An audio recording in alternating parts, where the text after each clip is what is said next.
Well. Once more into the breach, dear friends.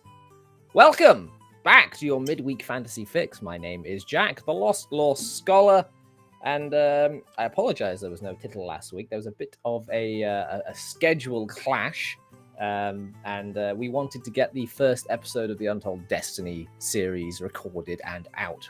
And if you haven't done that already, go check them out over on my channel because it has been a really good time. We'll talk about more about that in a little while because I've got quite the full panel and quite the star power panel as well with these names that we're bringing in. Before we do that, who have we got? Stug, hello, welcome back. There's AGP, hello. Ultra is over on Rumble. Welcome, Ultra, nice to see you. And we've got Kinect. Hey, Kinect. You're popping in briefly as your workday is coming to a close. My dear, it is always a pleasure to see you. I'm sure that whatever chats you and my wife have been having behind my back have been scandalous and would make me blush beet red. Oscar, greetings from Hungary. It is 10:06. Good evening to you, sir. You know, the immediate thing that came to my mind there was I should make a joke about being hungry, but that would be in poor taste. So I'll just say that it occurred to me to make the joke, and then rather than make the joke, I didn't. Anyway, let's get somebody else in before I make more of a hash of this. Look, he's usually the first one I bring in. You know him, you love him. It's the Welsh bugger. All right, Brass. Me? The You? first one? Oh, I feel so privileged. You know, you got to start from the bottom and work my way up. Yeah, I know. That's exactly what I was thinking. I just didn't want to say it. How have you been, mate? It's been, what, 2 or 3 titles since you've been around? It's been a little while. I have lost count. I don't know. 15 episodes in now, man. We're going strong. It's 15, only 15. Only 15? Oh, what do you mean only 15? Come on, I usually give up after 1 or 2 things if it doesn't... that is very true. Yeah. You did less than 15 writing sessions before giving up on the book. Oh, well, you know, there is somebody else that was here from the start of Tittle, and he's been late today, so I'm just going to drag him in before he gets a chance to get his feet under him. It's Graph Paper! Hey, man! Oh, he's here. Yeah, it's Jack, yeah. How you doing, I know buddy? I don't want to talk to him, but I have to, okay? I told him I would. Sorry, I gotta do this now. Oh. I mean, he's a good actor. I believe him. And then I was gone and not allowed to even finish. Oh, man. Like, Hello. You come into my house. This happened behind backstage as well, everyone. People come into my house and they come up to me and they slap me. How you been, Yes. Graf? Oh, I have been just all the Twitter and tweeting and all over the place and just happy as a clam and busier than a one-legged man in an ass-kicking contest or whatever else I can think of to say. Yeah. Well, It's we've not been- seen you in a little while. Been good. Yeah, it's well, thanks for having me back. And No, you're always welcome. congratulations, by the way, while I'm here. So monetization, that is I like so it. cool. Yes, Very, yeah, very that's- nice. That's the point. We are now monetized, which is great that you brought it up because now I can tell everyone in chat that hey, super chat should be a thing. So you know, hey, keep the lights You on. won't be monetized for long. Probably not. No. Speaking of not being monetized, No, for because long, we'll have to start just using a bunch of curse words, right? Let's, That'll demonetize him. That'll get you, right? let me drag somebody else in here. I'm just gonna sort of scroll my mouse wheel and see who I land. Bloody hell. Okay, this is a bit sooner than expected, but I landed on him randomly, doing a little jig over there. You make it sound like a Twister game or something. Chaps, You know, I just don't, landed I don't on really him. know how to introduce him other than bringing him on. It's the Runesmith. Oh, hi. Hello. I had my dog here for a second. Runesmith. Come here. It's also the Runesmith's Get him hound. on. Yes, the beast of burden, the dog. Oh, look at There him. He Say is an something. exact replica of another dog I once knew. Very cute. Bloody hell, Stug! $2. It is indeed the first. Ooh. That is the First dollar you've ever first made. chat. Well, on YouTube. we do tend to get some Rumble donations. But no, I thank you very much, Doug. I now feel guilty for having mentioned the fact that I can now do super chats. Right, start sharing it around the panel. It's the only way I can keep people.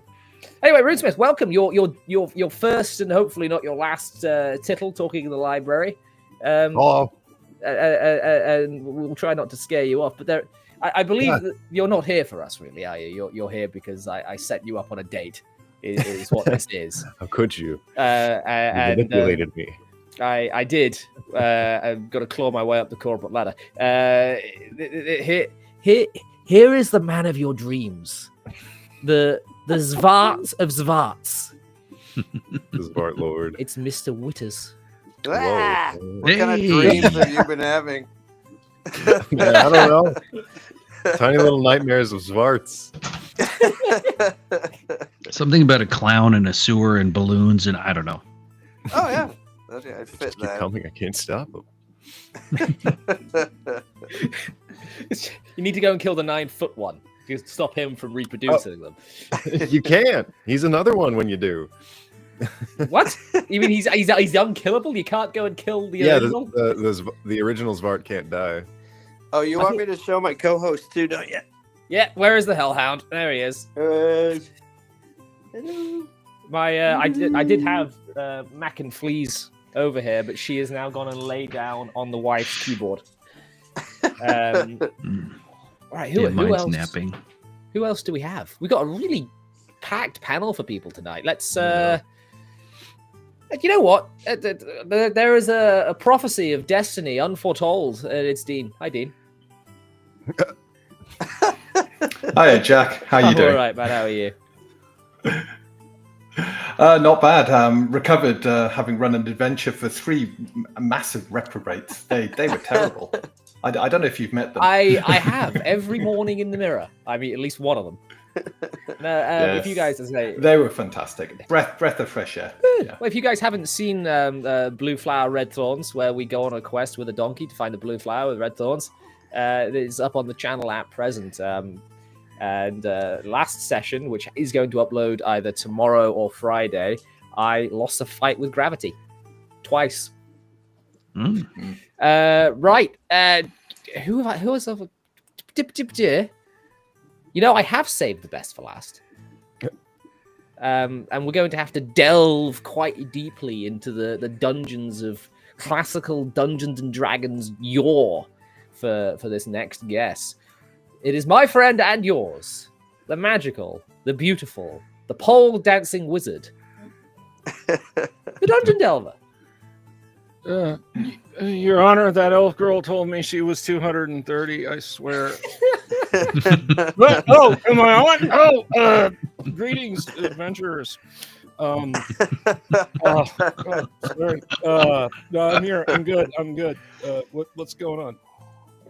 You know, I wish I could I had the answer to that question, but I find that the weeks are just going, and I'm along for the ride. Yesterday I was 25, today I'm 30. It ain't the years, it's the miles, Jack. Yes. Yeah. It's all about the mileage. We have I believe we have a Rumble rant. Excuse me. I guess for you folks across the pond, it's not the years, it's the kilometers. Right. we use miles. Yeah, we all use miles here. Yeah. And we also drive on the correct side of the road.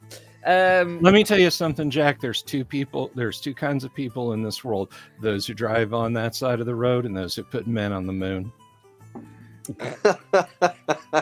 Can't really argue with that. Nope. Dave, welcome, Dave. Ultra says a couple more bucks. He gives me $2 dues to help Jack seek asylum in the United States. Look, this is a non-political show. I'll gladly have the jokes about my nation kept out of it. Please. Right. Exterminate! Gentlemen, we are going to spin away from the political part as quickly as bloody possible. The theme for this evening is campfire stories. And I actually came up with this before you were going to be around, Runesmith. So I did not tailor this to your strengths. So I've got no prep time. Indeed, which means you can show us your abilities. The idea I have is we'll go around the table, and if anyone from chat wants to tell a story, go ahead and drop it in chat, and I will try and pick up on it. We have all been playing this game for quite some time, some of us longer than others, and we've had many characters throughout various systems, Dungeons and Dragons or otherwise, and we've gone on many adventures, made many friends, lost friends, and won and lost and cried and laughed. Some of the top moments, some of the top characters you have played, NPCs you have met, and we're talking from a player's perspective here. So I realize a lot of us are more DM than player, but try and put the DM aside. Characters you have played and really become one with. I will kick us off because immediately I bought some glue to fix her model, but I am yet to actually fix the model. It broke when Brass Dragon was around here over the weekend a few weeks ago. I played a tabaxi thief called Jazari. I'm sorry. Oh, shush you. Jazari lives rent-free in this one's head because, I've played too much Elder Scrolls, and so every tabaxi speaks like a Khajiit. And Jazari was... this is in Brass's campaign, actually. Brass, when I made this character... What was it I said to you? Was it something along the lines of, I'm just going to make a rogue and break your campaign? Yeah, something along those lines. And what came after that was because I joined partway through the campaign, and the party found my character in a castle just outside of Baldur's Gate, stealing sardines out of the castle storeroom. And we went from that to fighting a master lich in the frozen north. Jazari somehow had this Holy Avenger equivalent sword to try and get sneak damage in with. It was a journey of this character that went from the Black Cat of Kalim Shan. She lost a lot of friends. She lost an eye. She went through so much stress, she became a grey cat rather than a black cat. And I think the best part of that story was where she had just come back from an adventure with the Paladin, and they were on a proper story quest, and the Paladin died horribly to a disintegrate breath weapon, and Jazari watched it happen. And right after that, another Paladin party member was disemboweled by that same dragon, and that is where Jazari went from being the thief of the group to the only survivor of the group. And the campaign took on an entirely different aspect after that. She rebranded herself the Guild Mistress, gathered together an army of NPCs and of adventurers, and took them into the north to finally put an end to the Lich. And it was years in the making. There was a nice poignant moment when you came back from there as well, because they had their own little pirate base on a pirate island with a pirate ship and pirate docks, and we were playing on Roll20. So I had all the tokens of all the characters. There was 7 characters. They all set off on this adventure, and only Jazari returned, and that's exactly what Jazari looked like. That is what Tabaxi originally looked like. For anyone out there getting all hubba about cat people because your only experience is 5th edition or whatever the hell comes next. That is what Tabaxi looked like. I will show you what Jazari. The 2nd edition art's pretty good. I always go Thundercats. If it's I just Thundercats and I'm good. Thundercats. It looks like the movie with James Corden. Was it just Cats? Oh, was it a recreation Oh of Cats? God. Oh yeah. that nightmare. That's terrifying. Yeah. Mhm. Or what was They it? based them on Tabaxi. Cat in the Hat. Oh, that's good with Mike Myers. Yeah. God. It's a horror Nightmare film for a lot of inducing. people. Yeah. Right, here we go. So, I have some Jazari artwork that I got a friend of mine to do. Oh, back in the day. behave, meow. So let's go ahead and get Jazari. Window. So here is what Jazari was originally. No, that's cute. Yeah, this was. I said, look, Aw. I'm going into a new campaign. I have like a day. I need this quick. Just do a doodle for me. And that's what she came up with. And after the events of just the harrowing campaign that Brass Dragon put us through, this is how she ended up. This is endgame level 20 Jazari. Got a robe of eyes. She has a magical cloak, which is it was a cloak of flying that became sort of angel wings, and she took blue dragon scales. For a while, she was cool. I'm not putting that on screen. He's got that yellow dancing cat from Animal Crossing. Anyway, she became Jazari the Dragon Slayer for a while because we did stealth wrong and she was killing dragons left and right. She took blue dragon scales from I think it was either an adult or an ancient dragon, sewed them into her clothing and became resistant to lightning, which was funny. So she would also spam potions of haste, and I would do the whole. Now she's just zipping around the place with fly speed and tabaxi movement and double because of haste, and then something else that I could pull off. It was great fun. Great fun indeed. I miss Jazari a lot.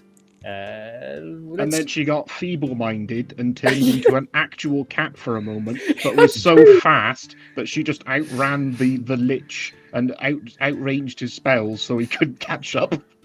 That's very true. She tried to 1v1 the Lich at one point, got feeble-minded, and the cat instincts to get the hell out of Dodge took over, and boom, off she went.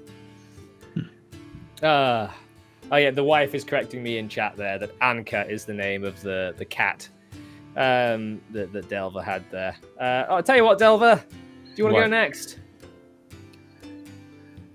Okay, well, this is kind of a combination horror story, character story. Is that okay? Yeah. Okay. So I kind of flipped to being a perma DM back when I went completely zen and said, you know, I'm starting to hit my early 30s, and really there's only so many more ticks on the clock. I really don't want to. Sorry, buddy, you got to go to carousel, same as all of us. But anyway, and if you got that joke, you got to go soon. But anyway, so before then, though, I was an eternal player because nobody wanted to play the kind of games I wanted to run. And I finally got into a game with some friends of mine after nattering them for months. And I want to preface this by saying they're still good friends of mine. But the game that they were playing was MERP through Rollmaster. Yep. And if you did, basically we were running a MERP game using the full bore Rollmaster rules. If you've never played Rollmaster, creating a Rollmaster character can be a very long and drawn out affair. And it was a very long and drawn out affair. So we were playing in a custom, I guess you kids today would say homebrew, setting just after the War of the Ring. And our DM was the brother of one of the other players, and I think I was 19 at the time. And I ran a young knight from Gondor who had big dreams of going out and starting the process of setting the world aright after the vanquishing of Sauron and his forces. The aforementioned brother of the game master, Rob, who I should mention was it was and is still a close friend of mine, was playing some barbaric nomad, Conan. He was basically playing Conan in a Middle-earth setting. And also along for the ride was another friend of mine, Kevin, again, still long-term friends with Kevin. Now, oddly enough, I actually don't remember my character's name. Again, this was 36 years ago now. And so we start playing, and my character is very, Dirk Strongjaw, Dudley Do-Right type, and Rob's playing someone that my character considers slovenly and unsophisticated. So as we're going along, we're trading barbs back and forth and kind of playing in the adventure. Now, the important thing to remember here is, one, this is my first game with these guys. Two, I got out of classes at noon on the day of the game, went to the apartment where Rob and Kevin and another roommate of theirs lived, and started working on my character. The game started at 9, and I was just getting him done before the game. Okay, that's Rollmaster, boys and girls. And so we kick off the game. We play for a couple of hours. Our characters are constantly up in each other's grills. And so Rob's barbarian threatened my knight and said, "One more word out of you, whelp, and I will gut you from hip to chin." And my character didn't take to that very well and thought, aha, the forces of darkness still exist in the provincial areas. And so he put his hand on a sword and took a step to him. And I will make this as painless as possible, except to say the critical system in Rollmaster is a fickle mistress. Rob hit my character with enough damage to kill him outright in a rather disgusting manner. My character that I spent 9 hours making. What did we learn? I was a little crestfallen. Well, what I learned was don't fucking play Rollmaster. It's a horrible game. and it is, but I'm not going to go off on Rollmaster right now. So the game master, Rob's brother, is a little off-put because there's been again the Nuolingo term PvP in the campaign. Other characters jump in, they start to fight Rob's character, and so on and etc. And the game master tried to transition us with those characters over into a Space Master game. You know, it was all a simulation, and that lasted kind of jankily for a few weeks, and then it fell apart. And we played other games, and I never gave too much consideration to it. That was in 1989. That was the spring of 1989. So I kind of gamed off and on with him for a few years, and the third roommate got called up for military service during first Gulf War, and folks just kind of drifted apart because, you know, like I said, most of us were in our late teens, so going to college, moving to other places, military service, so on and etc. So like 4 years go by, and I get a call at work one night, and it's Kevin, one of the guys who played with us. And Kevin said, "Hey, we're playing a game over here at Rob's place," which was a completely different place. "And do you want to do you want to come over and hang out and game with us tonight?" I was like, "Well, I need a ride to and from. I'll understand if that's like a deal breaker." They're like, no, we haven't seen you in forever, man. Absolutely. Let's do this. Let's go. So Rob shows up at my work at the mall and picks me up, and, you know, we're chatting and catching up and so on and etc. And we get over there, and it's Kevin. Kevin is running the game. One of the guys who was at the table with us that evening. And so I'm like, "What are we playing?" "Well, we're playing Rollmaster." "Oh, okay." So I'm like, "Do we even have time for me to make a character?" And Kevin's like, "Yeah, no, don't worry about it." And he threw together a scratch character for me, and he's like, "What do you want to do?" And I was like, "Well, I don't know." And I picked up a little archer miniature, ranger or something like that out of my box of miniatures. And I said, I'm just going to play Subutai from Conan. You know, I wasn't feeling super imaginative, but, I was going to play it. So we get into the game, and my character, we're hunting a wizard in his fortress. Now, something important to mention here, this is the tail end of like a 2-year campaign they've been running. Right. And they just, like, out of the blue, Kevin called and asked if I wanted to play. which is cool. So these characters have been built up, leveled up, many epic adventures. I'm just kind of a book stop, right? So we get into the game, and my character gets, because he's playing a thief, I'm like, I'm going to scout ahead. I'm going to look for secret doors, check for traps, keep an eye out for ambushes. And I move ahead of the party. And we're going, and Kevin rolls some dice, and he's like, Bill, come with me. So we step out into the patio area, and he's like, basically, the wizard found me wandering around by myself, hit me with a charm person spell, or the roll master equivalent. I failed my resistance rolls. And he's like, when the time comes, you will stand at my side and defend me, even against those for whom you care. Otherwise, you will remember nothing of this conversation. Go back to the party. We do our adventuring. Finally beat down the door to the wizard's chamber. There's the wizard. Rob's character, a knight named Black Bardigan, steps forward, delivers a soliloquy. I said, Kevin, sideboard. So we step aside. I say to Kevin, who's the biggest threat to the wizard right now? Kevin walks back over to the table, looks at it, comes back over and tells me, it's Black Bardigan. Cool. We go and sit back down.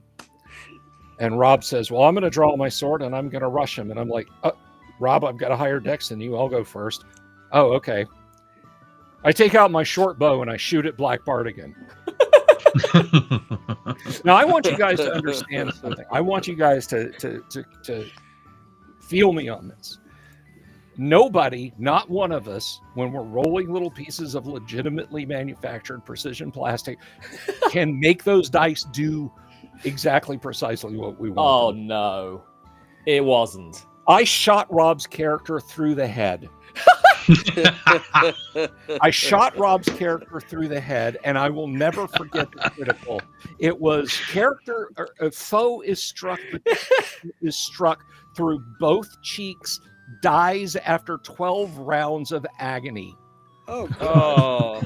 So what we have just witnessed there is the universe realigning and rebalancing. No, itself. Jack, no. This is the end of Act 1, buddy.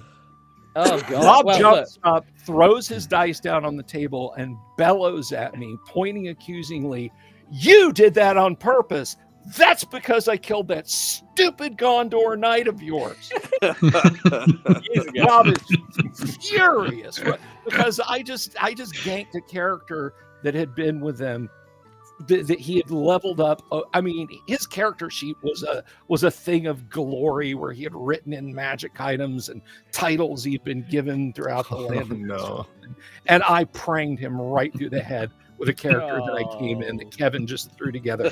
So Rob is furious. Now, if you guys remember at the beginning of this chapter, Rob was my ride to and from. 40-minute ride from Rob's apartment back in Newport. No.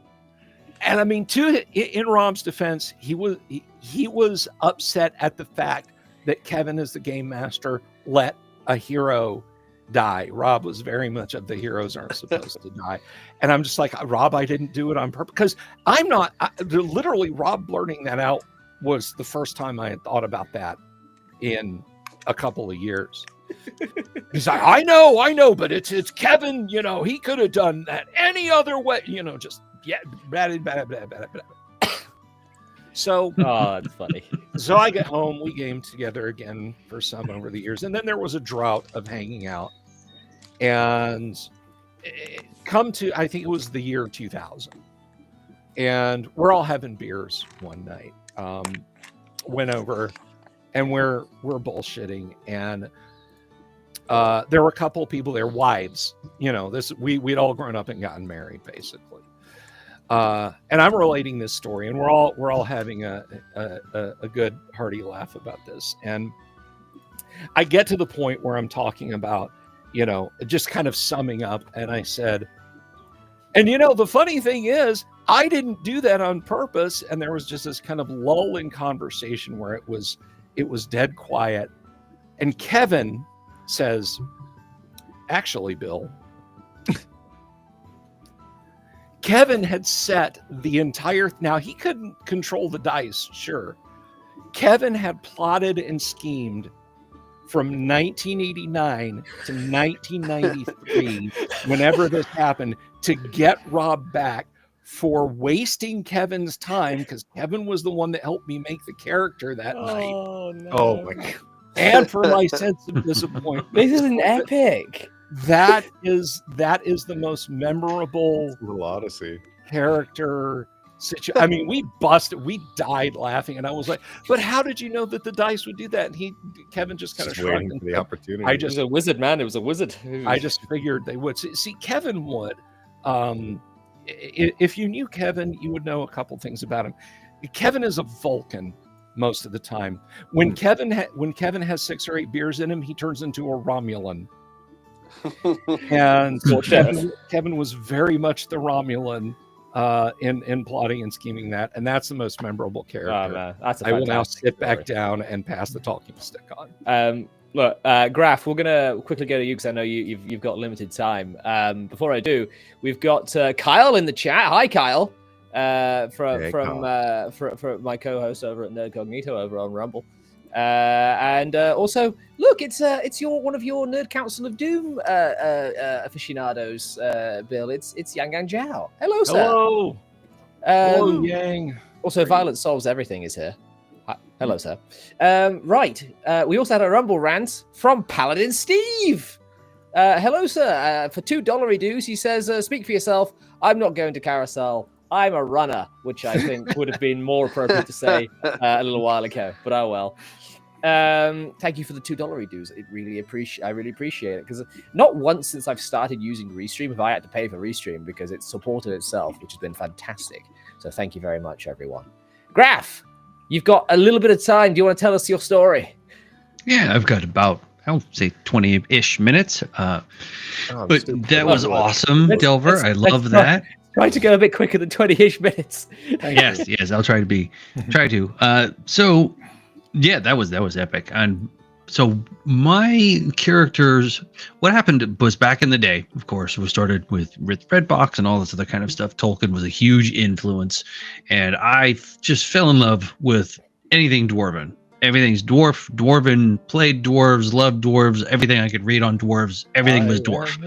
And some of you may have seen some of this online. I like to poke fun at the Elven Maid Inn, because I play my dwarf, and she knows it's fun. So it's just fun. Nobody actually tried to, no kill. I am just having fun. No PvP. Yeah, it's not PvP. But over the years, it's been dwarf everything, and in any MMO that I've ever played, all through EverQuest, as I'm still friends with people from EverQuest, and all throughout all of them, and WoW and everything, dwarf. Always played dwarf. Dwarf is the way to go. And so, as you would think with dwarf, I have gone down the rabbit hole of every type of archetype. In one way or another, I play the same character. His name is Darodin, and I've done Darodin as the ultimate master of everything, mining and rocks and stones, and we would go through the dungeon and he would just be, "Oh yeah, we've got a 5-degree slope over here, and this was obviously carved by a complete moron, and look at this over here," and stuff like that. It's just hilarious. He's been Darodin, the luster of everything. So his avarice was insane. He had to have the treasure, and he had to have the loot, and he had to have the woman, and had to have everything, and insane. Tried that for a while. That was fun. And finally it got to the point where we'd go to the adventure. It's like, "Oh, okay, we're going to go on the adventure." And everyone looks at me and I say, "Yep, Darodin goes to the red light district before we go on the adventure." And they go, "Okay, all right, fine, good, done." Fade to black. And then, depending on where we were in the evening and how many actual tankards I'd had, it'd be like, "Yeah, fade to black like 3 or 4 times." Okay. And everyone's like, "Okay," we were teenagers. You had to get it out somehow. Anyhow, through the years, played Darodin of every different type of ilk, and I've even done so with the Delver, which I'm really hoping to return to as soon as things let up. I play my dwarf over there. We have fun. Sure.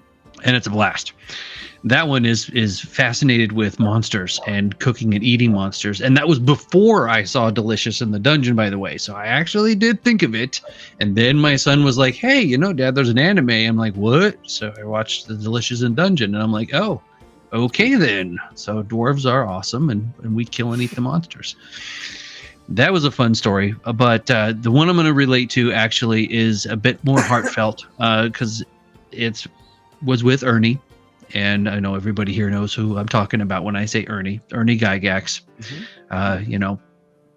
Raise a glass for him. I got to play Darrowden with Ernie Gygax in the Dungeon Hobby Shop Museum in his dungeon. Aww. And he didn't die. Didn't die. It was great, people. And I was across from Tom Wom, and it was just this magical, insane moment, of course. And picking out all my gear, which was great because over the years you learn stuff. So he's like, "Oh, I want to kind of have 2 5-foot poles or 3-foot poles, some sticks, some rope, some piton, some gear that we would have back in the day." You do that nowadays, and they're like, "What? Why do you want to carry sticks and blah blah blah?" And I'm like, "Yeah, sure." 10-foot pole. When we went in, and Ernie is taking us through this dungeon, I'm like, "Okay, I'm going to be ready for this," And we'll go up, and I was just paranoid as hell. I'm taking the stick, and I'm like, "Okay," I tap on the door, I'll tap on the statue. I'm just tapping on things with this stick. It's like, "You're not going to get me." I'm looking at the ceiling. Every time we went to a new area, I'm like, I check the ceiling, I check the floor. Like a blind man going through the corridors. And yeah, it was great. And I got props. It was like, yeah, good. You're getting by, and we killed everything and managed to get some treasure and some loot, and we didn't get out of there. We just ended at the dungeon, and we didn't get to play again. But that was a lot of fun. You did get to play with Ernie Gygax himself, so that I think is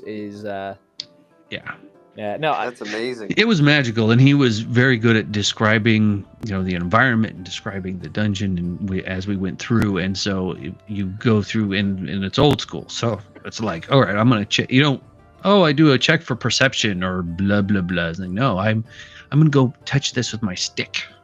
I go, there's a chest. I will. I do want to push back on the.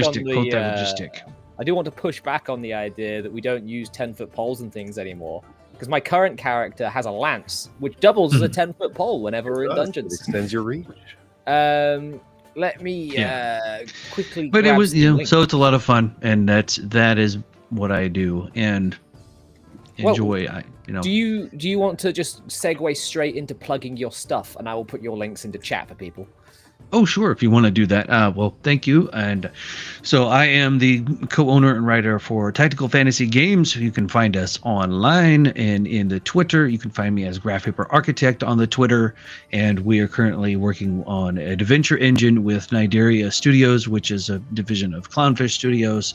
And that's where we're at. We are very quickly approaching online alpha and testing. So hit me up on Discord if you're at all interested. I hang out online, so when I can. Recently, as you said, when are you going to have time? So sweet. But yes, so that will be my lesson to all of you youngins watching it. Poke it with a stick. That's good. Good sound life advice. Well, thanks for coming along, man. I appreciate you turning back, even with things being so busy. It's been a while. We've missed you. Yes, I missed being here. I'll hang out as long as I can. Yes. We do have a Rumble rant for $5 dues from Jeff from Denkar. Jeffram, I'm going to pin that for now because it will take us off in a different direction. But I will do my damnedest not to forget before we wrap up the show to pose that question to the rest of the panel. But do remind me. Message me on Twitter or something, and we'll come back to it. Right. Let's bring in some younger blood because we've gone from me to Delver and Architect. Runesmith, sir. I'm a wee bab. Hello. Ironically, a lot of the characters and campaigns that I've run are on some live plays. So I'm trying to think of characters that haven't already been recorded. From back in the day, couple. Perhaps. Yeah. Some of the early campaigns that I would have run with Jacob from XP to level 3. Because now, all the stuff that I do at home, off screen, the fun stories, I'm the DM. so that doesn't really fit super well. You kind of get stuck in the role, don't you? Yeah. But I remember I had one of those really generic, kind of pathetic narrative for a character where, oh, he was this level 20 monster that was super crazy. And he was like the best, or he was like a blood hunter, so he could manipulate battlefields. And he realized everything he was doing was wrong, so he gave it up. And he dropped all the way back to level 1, and I started him off as a monk. Like Way of the Open Hand or something. And he was a lot of fun, where he was a very vindictive character. The initial concept for him, like the thing that I started with was, I want a monk with a silly name whose whole job in the battlefield is to take everyone's weapons and break them or carry them. So like just disarm, pick it up, put it in my backpack and go. And just steal everyone's left shoe. Exactly. So I named him Chai Li. And Jacob is an unforgiving DM if he doesn't really like certain aspects of your character. So pretty early on, I went back to the kingdom with the king that Chai Li initially served and did all these war crimes for. And he had a couple other really strong allies. And I was this like level 2 or level 3 monk. So I walked in there and he had one of these NPCs break both of my arms. And I was unable... Is that unforgiving? No, it can be pretty, yeah. Is this high school D&D?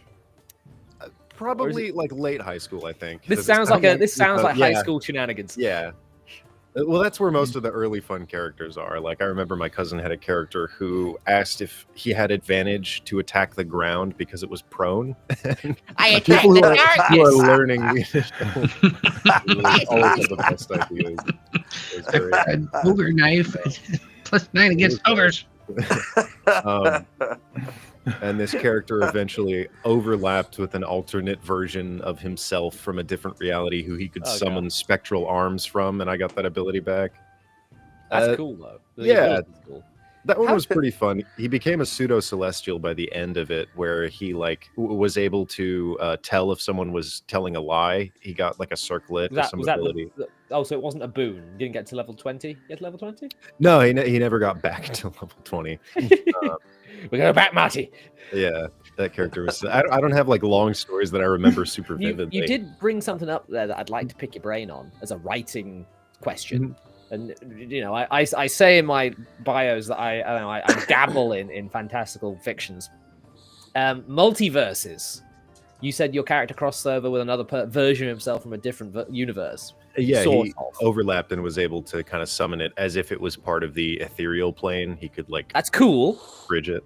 My usual stance on multiversal shenanigans is they're really dumb. And I have only really ever seen multiverses done cool once, and that is in Michael Moorcock's The Eternal Champion style of multiverse. I would say they are definitely a narrative crutch. And there's something that has been way too excessively explored, especially in common media. I like it when it presents a problem, not an infinite solution. And it's something that you want to be rid of. You want to disconnect yourself from this thing as it rears its head. So we'll get someone else. I want to share a little idea with you that I'm working on, which is going to segue into our quote-unquote sponsored section for this. We are not actually sponsored by the Elven Maiden, but when she does stuff, I tend to shout it out because you won't know this, Runesmith, but the other guys will. Emmy has actually she was working through her cancer, and she is now free from such stuff. She produced, with art from Mr. Richard Witters on the cover, Tales from the Tavern issue 1, in which I have a monster, a Chimera, which is a little bit souped up if you need a Chimera that actually threatens players, and Tales from the Tavern 2, which I have a little essay in here saying that fantasy should be apolitical. My friend Kyle has an essay in here about his experience during the Satanic Panic, which is quite harrowing, where all of his books were taken from him and burned. So I highly recommend reading that story just so that people understand where we've come from, in a sense. She is now putting together a Tales from the Tavern-esque thing, which is an anthology of short stories and the short story that I have been meaning to write for a long, long while, and have started and rewritten and stopped a lot, is one of a character of mine called D'Artagnan the Daring. He's very much a pulp fantasy style character, and he interacts with a multiverse. He acquires a sword called Shimmer, which is this beautiful golden leaf blade, and the golden leaf hilt. The blade itself is pure crystal that refracts light in myriad colors at all times. It's very powerful. It's called the sword that shattered the world, because as he first interacts with it, it splits universes and timelines into everything. It takes him, and as it refracts light, it refracts him, and it shows all of the very myriad possibilities that could be happening, or might be happening, or maybe have happened, or could, that Elder Scrolls BS. Like a Pink Floyd kaleidoscope kind of thing. Indeed. And he sees many versions of himself all at exact same moment.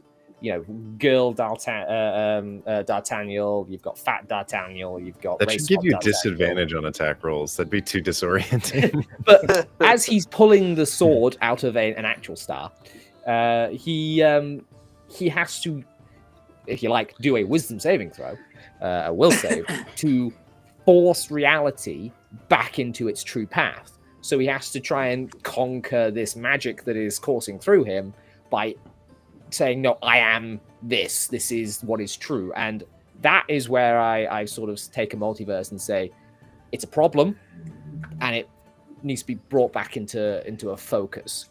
And that was something that I've been messing around with for a while. I do like that. I like characters who have a form of future sight where it only functions at anchor points in that reality, where you're making a generally important decision that will impact the relative future of... Like Gladriel's mirror. I'm sorry. Yes. Oh, you're not a Lord of the Rings guy. Oh, yeah. Jeez. No, it's been a while. Gladriel, yeah. Yeah, this mirror shows things that are, that may be, and but it only functions in minor moments where, you can't ask your future sight what kind of sandwich you're going to love the most that morning. It's this ability that only functions when, whether or not you choose to engage in a foe and how impactful that is in the future. You can only see light variations there. That's always fun. But what was your question that you were building up to? I don't remember.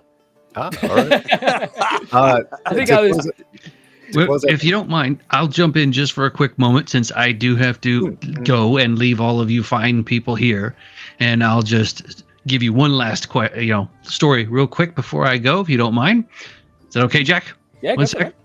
So, several times throughout all the years of Darradin drinking, because he's a dwarf, there have been multiple realities, and he has to decide which reality is actually a reality, because the party will tell him, dude, you did that. You jumped on the table. No, I did not do that. I didn't jump on no table. I didn't dance with that. I didn't dance with the elf. What are you talking about? Alcohol fueled. All of his different realities, depending on where he was. Was it tequila? Was it bourbon? Was it scotch? Was it beer? And every single time, it's something completely different to decide. And it's true. That's a true story. And then every so often, when we would, as we became adults, because we gamed in 20s and 30s and all the way up, we do the same thing. So the next morning we'd be assembling. What happened? What did we do that? No, that was a different time. That was a different game. That was a different adventure. I love it. It's so disorienting. So the multiverse is a thing because of us grognards who built it, because we were so smashed we didn't know what we had done. And it's like, did we do that? Yeah, we killed the dragon. Oh, that was last week. The nexus point is graph paper architect getting drunk. Yeah. Yes, exactly. And so nanu to everyone. Thank you for having me. I love it. Wish I could stay. Good to see you. Bye. I remembered the question. Okay. My question was literally going to be, what do you think of that idea? And you already answered it. Well, there you go. Yeah, I do like the idea of a central minor multiverse that only pertains to one character, and when they die, it becomes irrelevant. I like that. To close out that character and nod a little bit to another very high school character, I did do the Tomb of Horrors as a solo character, and he was a Way of the Shadows monk. How many times were you stripped? Once, but he was a monk, so He was able to jump through the hallways that had like 57 traps in the floor. And I think he was able to make it all the way to the Demi-Lich. And you can't really win against a Demi-Lich. But he was able to completely trump the entire tomb. And it blew my mind that like that skill set that they provide is a perfect way to just ignore that whole tomb. Or most dungeons. You just jump around every trap. Another character that I had was a rabbit folk named Ladro the Avaricious, and Ladro, I believe, is French for thief, so it was Thief the Greedy. And he's the only character that I ever started out with a bullet list, like a to-do list, and it was like become immortal, gain everything, at the top. learn everything. Yeah, pretty much, just all these impossible things. And it was so excessive. I was able to achieve it through lichdom. He like started he started a Boy Scout band. This is not where I was thinking this was going to go. He wiped out all the Boy Scouts and ascended. And he got a Shield Guardian and a Homunculus and a Flesh Golem and like a couple other summons. He was an incredibly obnoxious character to run.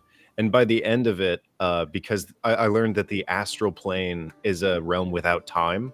All right. Which is why the Gith have to bring in, like, they have the pods in the reality for their young to grow up and then go back to the astral plane. So my DM basically canceled me out of ever being able to play this character again. When I told him my plan to go to the astral plane, convince a group of Gith that I was like their god and I became their collective father, to the point where within the blink of an eye in a timeless realm, I could create and direct a level 20 rogue, Gith, just into the world and do my bidding at any point. So I just had this sad little cult of people around this undying lich rabbit guy. So you graduated to NPC. Essentially, one of the most he was Strahd level. If the forces that be ever found out about Ladro the Avaricious, they would just put him in the negative realm or wherever Strahd is. He doesn't belong in any setting anymore. No more Vecnas, thank you. Goodbye. Yeah. That's funny. Right. We're coming up on the 1 hour mark, so we'll get through another couple of stories, and then we will discuss some Destiny Untold. You know what? We'll go to Dean so that he can sort of get his story. Dean, you've been playing for many a year. Do you mind if I refill the juice for a moment? I've been running games for since sort of the late 80s. I played in a few games. And it wasn't until probably a year ago that my wife decided to run a 5e game. And that was the first time I'd played in decades. I was playing it, lucky enough to play in another game at the same time. So when my wife said she was going to run this game, I came up with this fantastic character idea. It was a 5e game. And I came up with a character that was part barbarian, part rogue. The rage was more a battle focus to focus the mind. If you've seen the film The Equalizer, the kind I made of a similar stance character once that McCall goes into. Oh, really? Interesting. It's a great character concept, and of course, the background is Salund, who was the character's name. Led a very terrible life. He was a murderer. He was scum. He would kill people. He would steal. And then he had this moment where he saw a vision of Aminator, the god of justice. Brought to justice himself, he decided he would convert to dealing justice and protecting those who couldn't protect themselves. So the role play of the character was great. The first adventure, we were sent to retrieve an item from this manor house. The people who had this item were evil people. They'd done terrible deeds. And he infiltrate. He worked really well, sneaking in, finding out where the guards were, avoiding some, capturing some others, and then the role play side was just about, what are the guards, getting information out of them. Very upfront, you've done terrible deeds. Your justice is going to be met to you, but you can atone by letting us have this information, who's guarding the manor house, where's this item, and I will send you quickly to your next life. and you will go atoned. And it was great, a very serious sort of character. We got into the manor house then, the inner courtyard, and I discovered the weakness of the character, which it was, despite having a very good ability to manipulate devices and lock doors, my dice refused to roll above a 4. So door after door after door in this manor house. And this incredible character that had come across as an expert, a craftsman at what he does, meting death and extracting information, was defeated by mere doors. And eventually we just had to bash a door in, ruining the element of surprise, gaining access to the manor house. But it was a great character. I loved it. First time, it was the second character I had played in probably 40 odd years, so 30 years. Jeez. I'm just The one of Forever these people. DM curse is strong with this one. It is. I played a few games, and then I just fell in love with running games, and I've been running games That's since. fair enough. But yeah, it was a great character. We didn't play the game too long, which is a shame because I did love the character and the concept. Wowee! I love that 10-foot pits and doors are the death of nearly any class. Doesn't matter. Well, about pits, Dean, you and I had some experience with gravity this week. Yes, you experienced what real falling was all about. We'll dip into that when we talk about Untold Destiny, perhaps. But focus, Runesmith, focus. Yeah, right. Yeah, welcome, Mario Sack. Welcome indeed. I know that guy.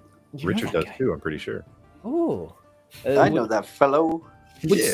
Would they perhaps like to join us? Would they like in to discuss the things? Mario, are you that important? If they want to come in, they're more than welcome. If both Runesmith and Mr. Witter's vouchers, that is good enough for me. If they wish to join, they might. Not to speak for Richard.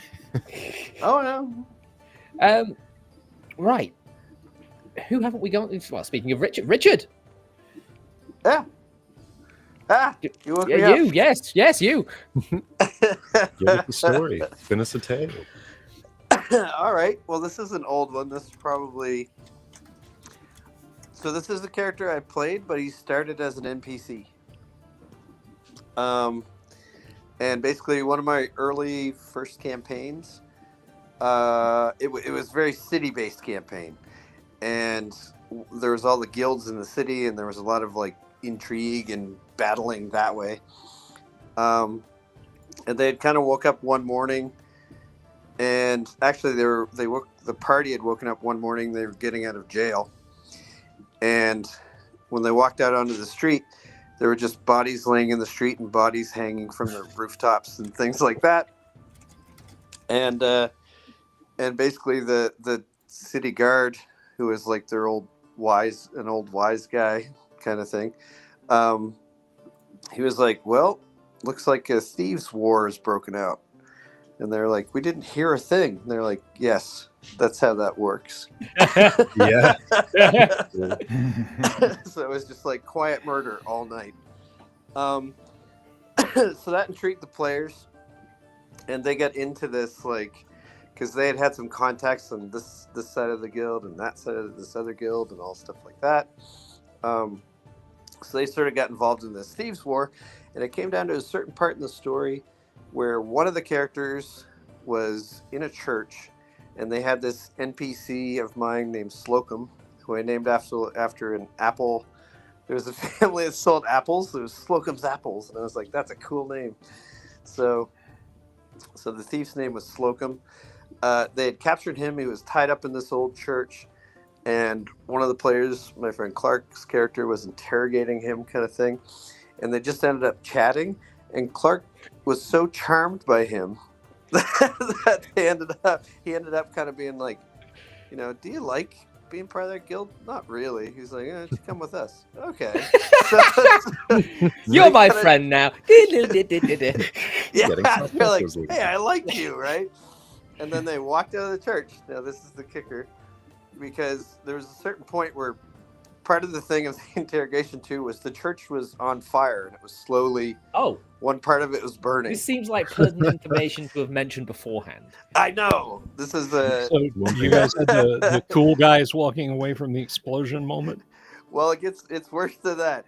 So the church had been starting to burn, and then he's like, well, "We'll tie you up and get you out of here because this place is gonna burn down.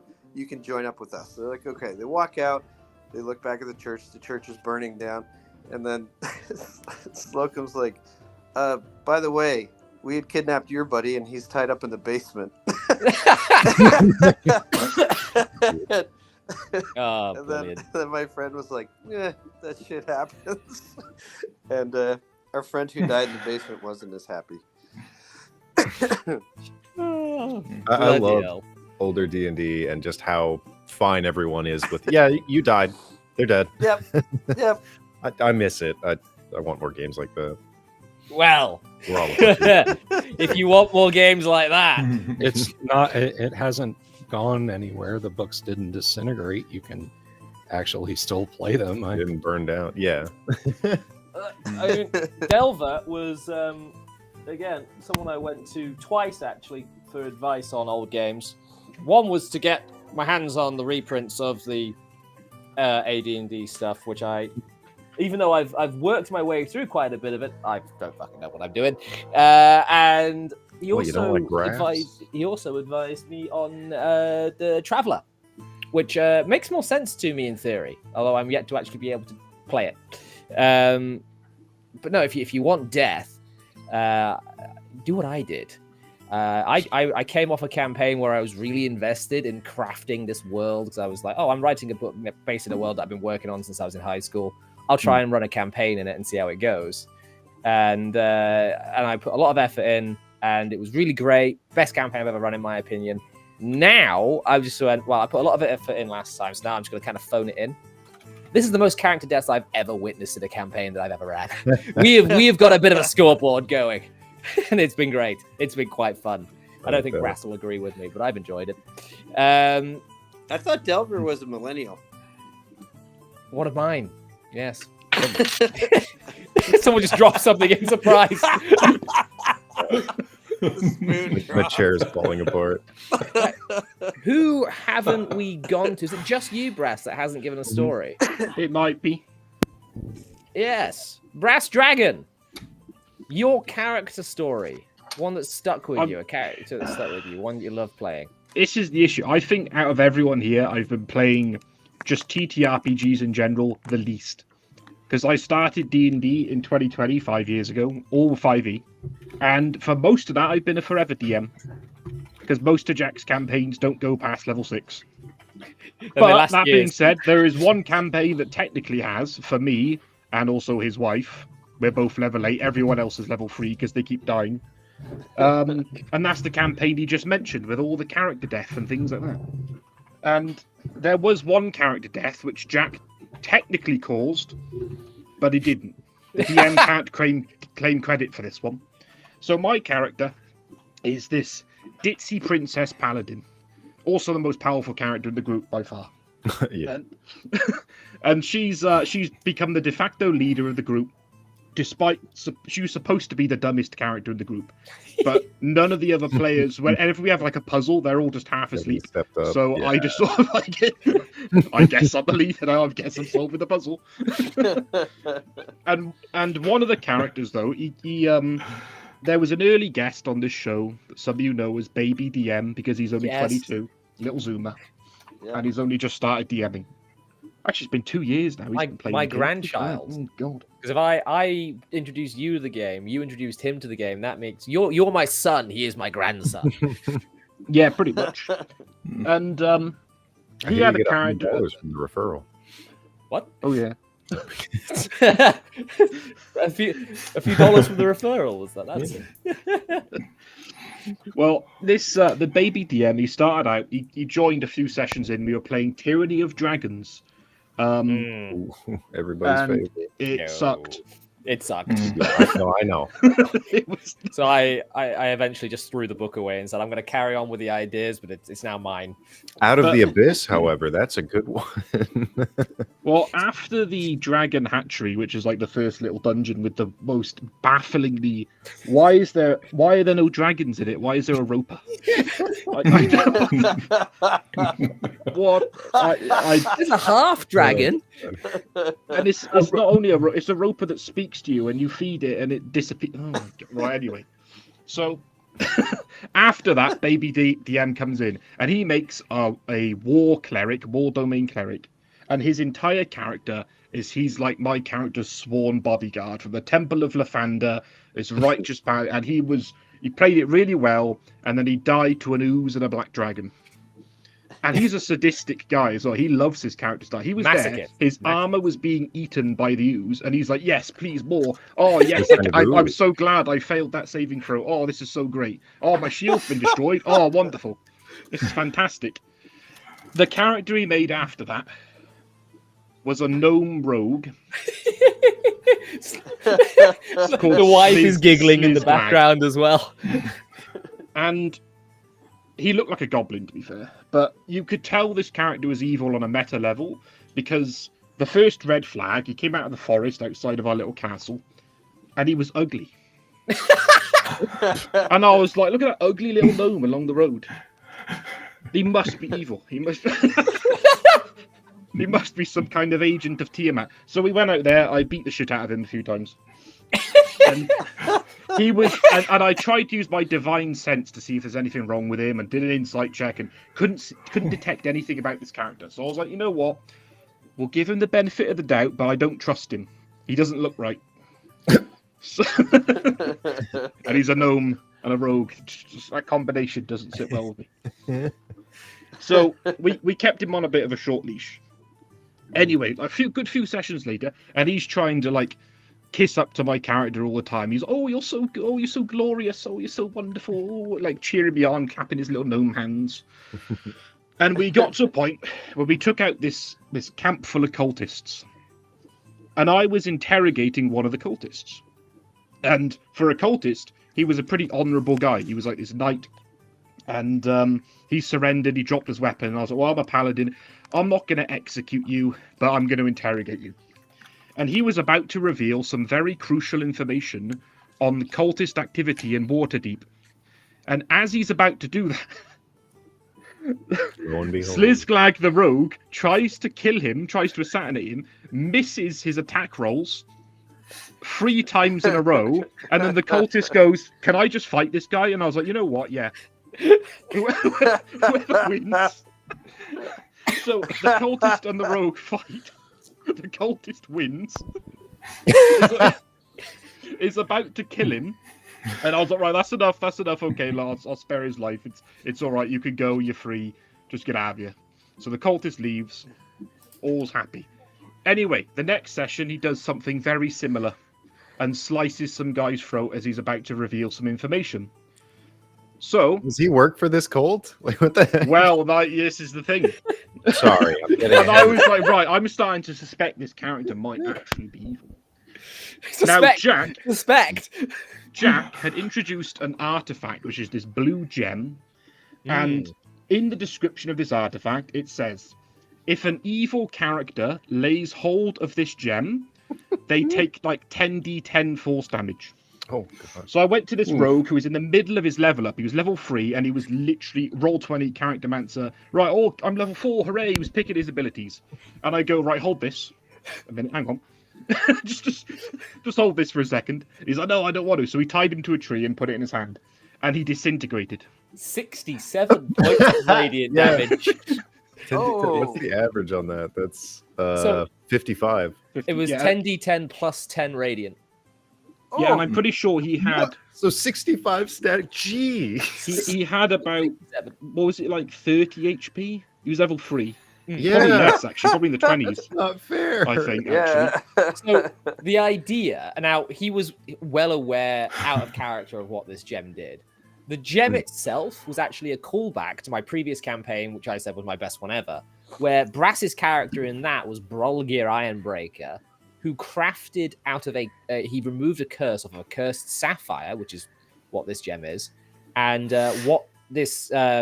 he then made rings of starlight using this sapphire, which overcame the nearly impossible to get out of paralysis check the BBEG would do on you whenever you got into a range of her. So the reason the gem was so powerful is because it was literally a legendary artifact from a different campaign. Now, there is a caveat within that gem's damaging properties to evil creatures, which is not known to the players, so I can't tell you what it is here. I'll message it to you in a second. But yeah, evil creatures, they get zapped if they try and take hold of it. But yeah, mid-level up, poof. So technically Jack killed him because he created the item, but... I didn't make you use it. Is this the kind of campaign where if you have to make a new character, do they go all the way back to level 1? Or like kind of. I say you can get your subclass. All campaigns. Or so like 1 to 3, basically. If you want, you can go a level lower and have your pick of a magic item. Oh. I was trying to go back and capture a bit of that old schooly. Do you give them a dish of ice cream too? You simp. Yeah, I was just gonna say, I feel like standard D&D right now is a little too nice. I'm here from Lake Geneva, Wisconsin, and my orders from Gary Gygax are to weed out all non-hackers who do not hack the gear to adventure in my beloved campaigns. Man, look, I actually agree that Dungeons and Dragons is a little bit too nice, which is why we have just as many dead and rotting party members at the moment as we do our live ones. It's really funny that D&D has become it's a really healthy, welcoming community, which is kind of ironic because that's not where it started. Yeah, and it's got a lot of other problems nowadays too. Yeah. Whoa. We're getting too close to the culture war. Back off. But yeah, carry on, Runesmith. But shoot, I forgot what I was going to say. I have that effect on reason. The early format is a lot of fun, and I feel like there does need to be. I was going to say there are so many grim, dark campaigns and settings that are completely successful, which highly contrasts how nice everything feels, where everyone wants to feel safe in the worst possible setting. Yeah. Are you going to pull out a Grim Hollow book? We had to import these. Runesmith, you're in with Ghostfire, aren't you? I am. I know the CEO himself. I had to import these from the United States. Oh yeah, they did they got a warehouse here now, which is really nice. So if you would like to say that there are people over here in Old Blighty that do like the stuff and would like to get it without having to pay taxes on import duties, that'd be great. Yeah. But no, this was actually, I have been promising this to the wife. Say hi, wife. Do you want to lean in and wave? There's wife. And I've been promising this to her, believe it or not, since we watched one of your videos back in the day. And she's all about the grim and the dark, and she wants to run that as her first 5e campaign. So what was I saying? I've done it as well. No, the game is very easy now. In fact, this brings us into something. Well, I'd like to say something. Hang on. Go for it. I think everyone agrees it's become too easy, and I'm a monster manual freak. I read through monster stat blocks all the time. I've read for the Grim Hollow one. I love it, by the way. But I look at dragon stat block. I look at the brass dragon and be like, this is shit. This is a CR13 monster. Some YouTuber, I can't remember his name. He's a very small channel, like 2K subs, but he does all number crunching. And he worked out that the average monster in 2014 5e survives one round against an appropriate level party. And the average monster in 2024, or 2025 technically, survives 1.5. So well done, Watsy. We can give a round of applause for that. On this topic, Brass, I am going to link the video of an old talking in the library in chat, and I'm going to DM this to you as well, Runesmith, because I think it would make Brass's day if you gave him a criticism of his brass dragon stat block. I was going to note, I remember the 2014 dragons being really kind of disappointing, where they only do like 2 to 3 things per round. And I was talking to Pointy Hat, and I am not a huge fan of 2024 like D&D, but they did make dragons a little more fun. They did improve the dragons. I will give them that. The dragons were objectively better in 2020. I really came around to how they changed like legendary and layer stuff. You see, 2024, I was warming to it for all of 5 seconds, and then they buggered up something else with another scandal, and straight away I was like, no, I'm just not. I'm very much on the not one more gold piece to Wizards of the Coast train. Back to what I was saying though, like everyone agrees, too easy. Now I was the brutal DM, as Jack was describing with his Jazari story, and I think I still have more player deaths or player character deaths, shall we say. I'm not that brutal. Don't kill the players. Maybe 1 or 2. Yeah, player deaths definitely go. Kill your players. Character deaths. Honestly, you tend to get a lot more stories told about you on Reddit. Got one. I've run infamous. I've run about 3.5 campaigns in these 5 years that I've been playing, and I feel like I've softened up more than I've hardened up as a DM. Because Jack's gone the other way. He put loads of work into this one campaign, and he had this one moment where everything he had just been describing, these 2 players obviously weren't paying attention to a single bit of it, and he snapped. He lost it, and he's like, you know what, that's it. Next campaign. I'm not holding back. But I've gone the other way. At my current campaign, we've only got 2 player character deaths. One of them was because the player of that barbarian was planning on changing character anyway. We were fighting the BBEG of the first arc, and I was like, well, now's the time to not hold back against him. And then the other one was entirely through roleplay, where Jack killed him. Oh, yeah! And that was Baby DM's other character, that's twice he's died to PvP. It's amazing how many of Baby DM's characters I have killed, both as a fellow party member and as one of his dungeon masters. But to be fair, he was being evil. Just a little bit when I stabbed him. Fallen Monk D20, welcome. Another one of my homeboys. The homeboys! Yeah.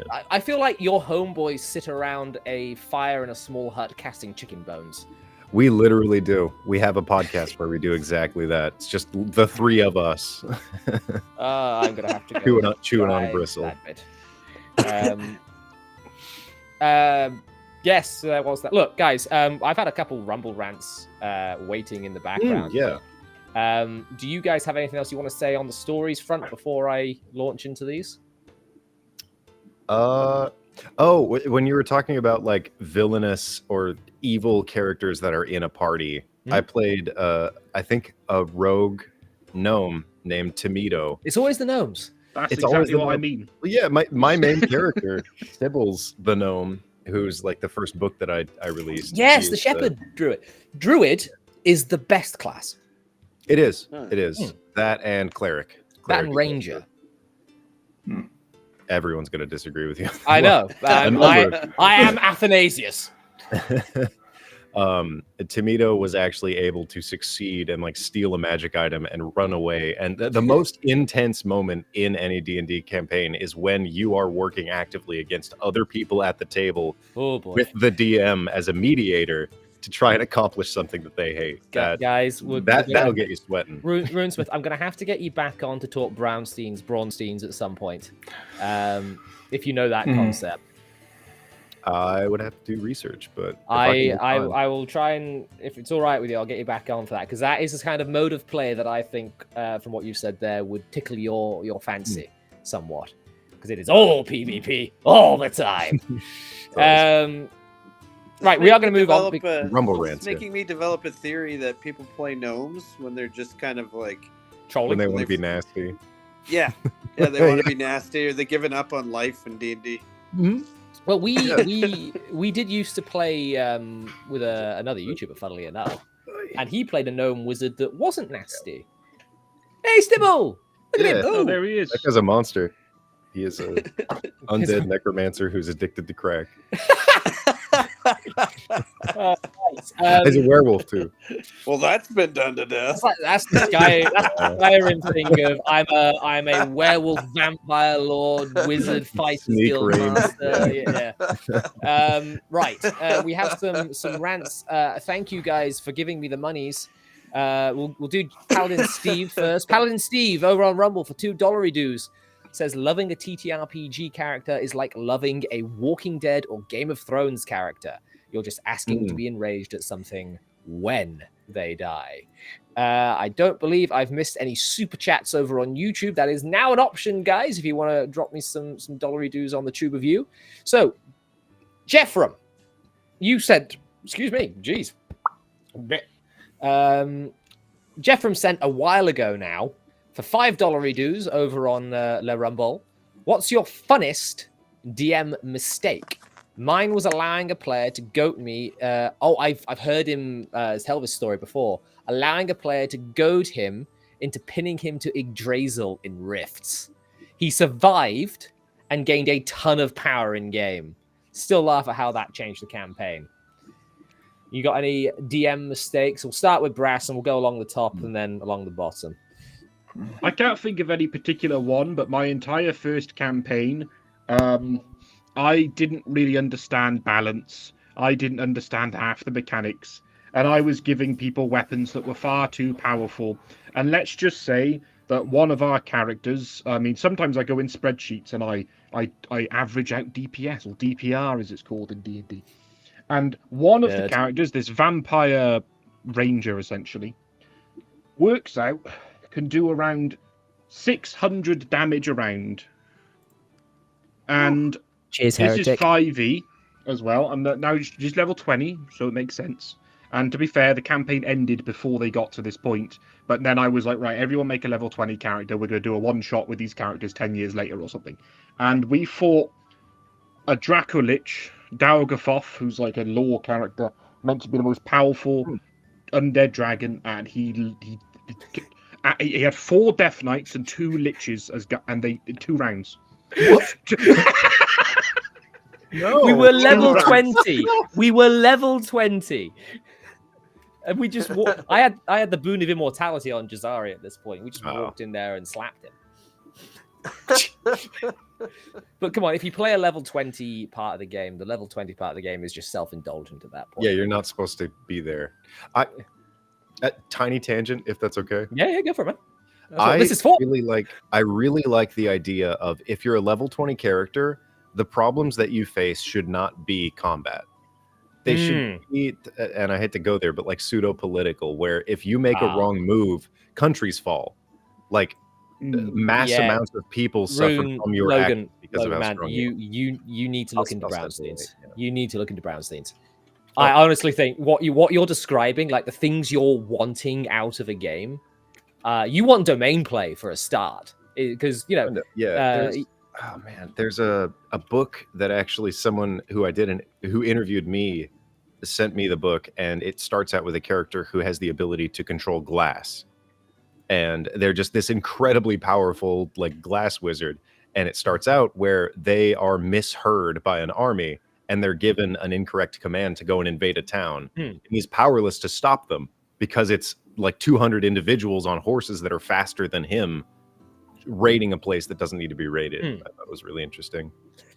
It's funny you should say glass wizard, because I'm pretty sure that Brass Dragon attempted to kill us with a glass wizard in this current campaign he's running quite near to the start. One of the most horrifying elements to manipulate. I think he tried to turn someone's air they were breathing into glass. It was a transmuter wizard, and they had an ability to just turn any kind of element into another element with this very powerful staff. And they were like, you're all breathing this lovely air. I'm going to turn the air into glass. It's asbestos now. Yep, yeah. Like the cancer ray gun. But in the Harley Quinn show, I think. But that was one of the only jokes I liked out of that show. But yeah, what was the name of the thing that you were suggesting? Just so I can. Brownstein. I'll write it in the private chat here. Brownstein Hyatt Farber Schreck, the law firm. Yes, exactly that. How did you know? There you go. I'm sorry. Someone that is very good to go and talk to about it over on X is Harmony Ginger. I'll hit her up and say that she should get in contact. Right. Tangent over. Delver, any massive DM mistake for Jeffrem? Massive DM mistake. I don't. I mean, it's a meme, but I kind of got to go with Bob Ross. They're only happy little accidents kind of thing. Completely agree. An accident is just something you haven't fixed in the next session. Let me tell you what, the first time I was running SochConf, and I was so eager to run this module, and it is such a fantastic module to run for AD&D. It's probably my second favorite first edition AD&D module. Is Lost Caverns of SochConf, and I was having an absolute blast running it, and I got in and I described an encounter and I set it up, and the party starts reacting to it, and I was reading along with the text, and then I realized nothing I was reading made sense with the map that I was showing everyone. Like it just didn't jive, and my eyes had drifted over from the left column to the right column, and I was staging the wrong encounter in the wrong room. And the errors there are compound because one, I did not read the module beforehand well enough. I had read it beforehand, but not well enough to realize, hey, dummy, 23 is you're reading area 23 for area 27, and so yeah, I froze like a deer in the headlights. But then I just kind of took a deep breath and I said, you know what? Fuck it, they don't know any better. Let's just roll with it. And so I just went with the encounter like that, and I made mental adjustments about where stuff, quote unquote, should have been in the cave. And when they got to the quote unquote proper area, I just Control X, Control V'd the stuff that was supposed to be in one encounter area to the other.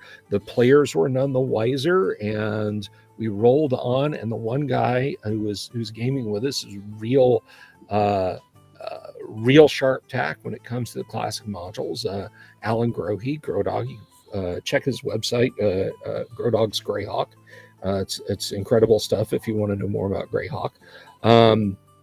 But he and I were just shooting the breeze, and I asked him if he caught that because he's played the module a few times and so on. And he said, I did. I just figured you were mixing it up to throw off anybody who maybe had gotten a look at the module. And I just rolled with it. And it's all part of that.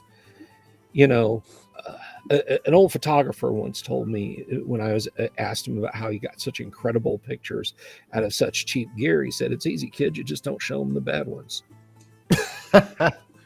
And that has been my DMing philosophy. I just don't show them the bad ones. Don't stop and go, oh shit, guys, I screwed this up. Oh no. There's not supposed to be the bay here is not supposed to be in this cavern. Can we just kind of pretend this didn't happen, like it was an illusion, and I'll make it? No, you just fucking roll with it, man. Yeah. You just roll, and that's the way Gary would have wanted you to do it. I mean, for God's sake, he didn't want to publish modules. Gary literally thought the idea was preposterous, and then Judges Guild started publishing modules, and they're like, "Oh shit, there's gold in them there hills." I mean, Gary stopped writing the Dungeon Master's Guide. I can't remember if it was the Monster Manual or the Dungeon Master's Guide manuscript. He stopped writing and knocked out G1, G2, and G3 in 6 weeks because Judges Guild had released a raft of modules and were making tons of money. So he paused, wrote the G series, which was a huge smash success because everybody was scrambling for a TSR released adventure module. So that's just that is my best DMing story and my best DMing advice. The best DMing story is, I got caught like a deer in the headlights because of bad preparation, and now I try to mitigate and minimize that as much as possible. And my advice is just roll with it, unless your players have are picking through your notes as you're running the adventure, which they shouldn't be doing. You should have a spray bottle like for disobedient cats. If you see that, the only place where that can bite you, where prep can bite you, is, and this is like diminishingly small. I think this only happens with us neckbeards anymore, and that is tournament modules. You have to run tournament modules from area 1 to area 9 in that order, because every other table is doing that too. There's not a lot of room for improvisation, but at that point it is a Kriegspiel. It is a war exercise, less than, I gamed with my players and we've had this campaign going for years and years, but I screwed up 2 rooms in a dungeon. Oh me, oh my, what do I do? In the latter case, again, just roll with it. Nice and succinct. Right, we'll speed through these next 4 or so. Runesmith, big DM mistake. What was the wording of the question exactly? What is your funniest or funnest DM mistake? My least fun and least funny one was actually what I asked.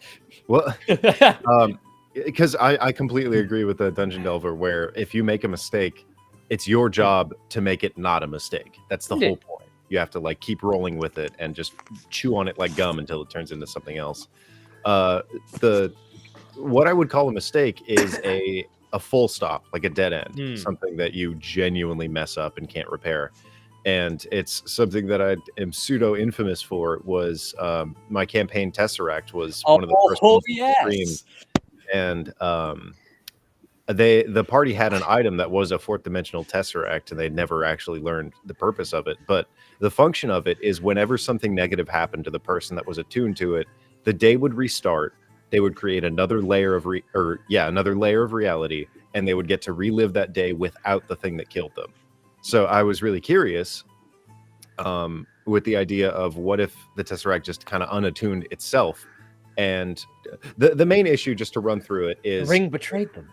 Kind of, yeah. They went to a huge dungeon castle. It was a giant crab that could walk out of the ocean, and it had a castle on its back, and it was like this guy's laboratory. And they went there and they trusted the guy way too much. And my main mistake was that I made the villain too smart. So he started this arena fight, and he brought them into a courtyard and opened a portal between 2 trees with his own blood, and then he ran out of the courtyard and went up a tower out of range of them, but within range of his own spellcasting. Oh. And the creatures stepped out, and no one thought to leave the courtyard, break down the door. They just fought these monsters as he was slinging spells and blasting them down until I had a TPK on my hands that I did not plan for. They were supposed to learn a lot, but they didn't explore. They trusted the character as if he was the DM, and it led to everyone's death. And when everyone died, I was like, okay, let's run through new characters. Let's have them pick up the story, the narrative of this adventure, as if it was they were taking up the mantle that the other party had failed. And after that session, almost every one of the players came to me in their own time and was like, hey, I didn't like that. So, that was a rough one. It has to happen. Everyone has to have one. Yeah. Mine was quite a funny one, but we'll get to me in a moment because it's Mr. Witter's turn. All right. This is what you would call, I guess, sort of a narrative mistake.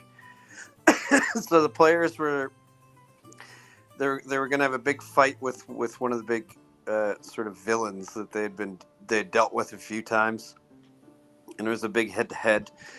And they ended up taking him down, but now I always say this word wrong. Is it simulacrum?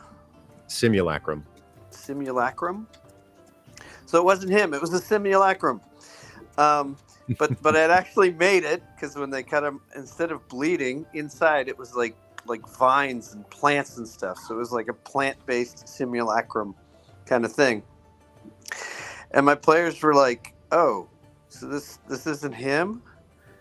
And I was like, "Yeah, it's just like a simulacrum or whatever." And they're like, "So we killed the salad version of him?" Yeah. Yeah. And then there's I remember there's a brief pause, and then somebody's like, "That's stupid, man. Come on. It's like, yeah, that's like high school, right? And I'm like, Suddenly, you all wake up from the dream. yeah, so I'm like, you get to our age. You get to our age bracket now, Richard, and you can have fun with it with dad jokes. Like when you hit him, he screams, "Let us alone!" Yes. But yeah, when you're in high school, it doesn't land the same. Apparently, the actual pronunciation is simulacrum. I reject that reality and substitute my own. It's simulacrum. Right. Yeah.